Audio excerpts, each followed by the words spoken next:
എല്ലാവർക്കും നമസ്കാരം. നമുക്കറിയാം, ഇപ്പോൾ ഈ കഴിഞ്ഞ ദിവസം ഞാൻ ഒരു വീഡിയോ ചെയ്തിട്ടുണ്ടായിരുന്നു. നമ്മുടെ PC ജോർജിന്റെ അദ്ദേഹത്തിന്റെ അറസ്റ്റിനെ സംബന്ധിച്ച വിവരങ്ങളാണ് അല്ലെങ്കിൽ വാർത്തകളാണ് ഇപ്പോൾ നടന്നുകൊണ്ടിരിക്കുന്നത്. അപ്പോൾ അങ്ങനെ ഇരിക്കുന്ന സമയത്ത് നമ്മുടെ PC ജോർജിനെ അറസ്റ്റ് ചെയ്യുക, അതായത് ഇന്ന് PC ജോർജ് അവരുടെ പാർട്ടിക്കാരൊത്ത് സ്റ്റേഷനിൽ പോയി അറസ്റ്റ് അല്ലെങ്കിൽ PC ജോർജ് കീഴടങ്ങുകയുണ്ടായി. കോടതിയിൽ പോയി അതിലിപ്പോൾ റിമാൻഡിലാണ്, ആൾ 14 ദിവസത്തേക്ക് റിമാൻഡിലാണ്.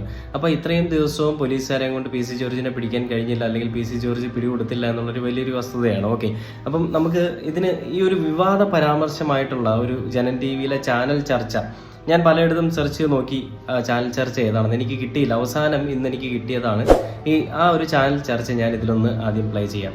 ആ ഒരു ചാനൽ ചർച്ചയിൽ നമ്മുടെ CPMന്റെ ഒരു നേതാവുണ്ട്, അതേപോലെ തന്നെ മുസ്ലിം ലീഗിന്റെ ഒരു CK ഷാക്കിർ എന്ന് പറയുന്ന ഒരു വ്യക്തിയുണ്ട്, പിന്നെ PC ജോർജ്, പിന്നെ നമ്മുടെ അനിൽ നമ്പ്യാർ. ഒരു ചർച്ച ഒന്ന് കേട്ട് നോക്കാം ആദ്യം. പാർട്ടിയുടെ പേരിൽ തന്നെ മുസ്ലിമുണ്ട്, പക്ഷേ എല്ലാവരും പറയുന്നത് ലീഗ് മതേതര പാർട്ടിയാണ്.